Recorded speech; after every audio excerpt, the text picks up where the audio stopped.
အားလုံးမင်္ဂလာပါကျွန်တော်တို့ဆရာဟင်း innovation မှာဒီနေ့မှာ personal branding အကြောင်းကိုမျှဝေသွားပေးမှာ personal branding လို့ပြောလိုက်တာနဲ့ကျွန်တော်တို့တွေက celebrity တွေပဲလိုအပ်တာပါလို့ထင်ကြ celebrity တွေပဲဖြစ်နိုင်တာပါလို့လည်းထင်ကြ the personal branding ဆိုတာဒီလူငယ်တွေအနေနဲ့ခင်ဗျားကျွန်တော်တို့ personal branding တွေအရန်ကိုမှလိုအပ်ပါ what is this personal branding ဆိုတာဘာလဲ personal branding ဆိုတာဘာလဲလို့မမေးခင်ခင်ဗျားကိုခင်ဗျားမေးခွန်း၃ခုစတော့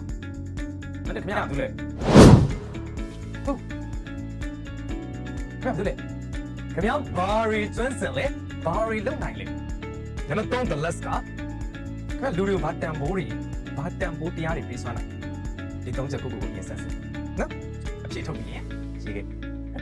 အဲ့တော့ why it is important ဘာလို့ရေးကြည့်လဲဘာလို့ရေးကြည့်ရလဲဆိုတော့ personal branding ရှိတဲ့သူတွေအတွက်ကအလုပ်တွေမှာလည်းအ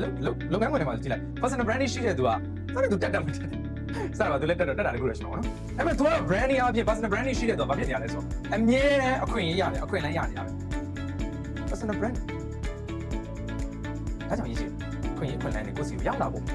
အဲ့တော့ဗာလဲလို့မေးလို့ရှိရင်တော့နောက်ဆုံးတစ်ဆက်ကကြတော့ဘယ်လိုလုပ်ရမလဲ how to start ဒီစာလို့ဆိုတော့ personal branding နည်းလမ်းတွေအများကြီးရှိတာပဲကျွန်တော်ရေးသားထားတဲ့ branding 360 degree ဆောင်းထဲမှာလည်းပါပါတယ်အဲ့မဲ့လို့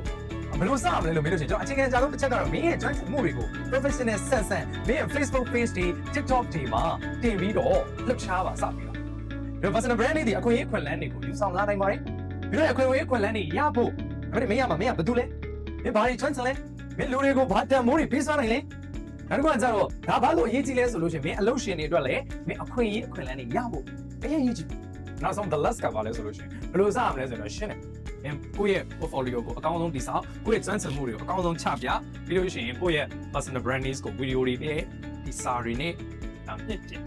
နောက်ကြလို့ရှိရင် community တွေမှာအများနဲ့လှုပ်ရှားသွားလာဒါ personal branding ကအရင်ရေးကြည့်လာ personal branding မရှိတဲ့သူတွေကလူရမွေတော့ဘယ်တော့ပဲအတက်ငယ်ငယ် personal branding ရှိတဲ့သူတိုင်းဒီထိတ်ဆုံးမှာရက်တည်နေကြပြီပဲဖြစ်ပါပြီးတော့ view site ကြဖို့လိုပါတယ်လူငယ်တွေ personal brand ဖြစ်အောင်စူးစမ်းပါ personal brand ဖြစ်မှာအနေမကမ်းမှာပါ personal brand ဖြစ်မှာအခွင့်အရေးခွင့်လန်းဆိုတာရမှာပါ personal brand ရှိမှသာလျင်ကိုလို့ချင်တဲ့လုပ်တွေလုပ်လို့ရမှာဖြစ်ပါ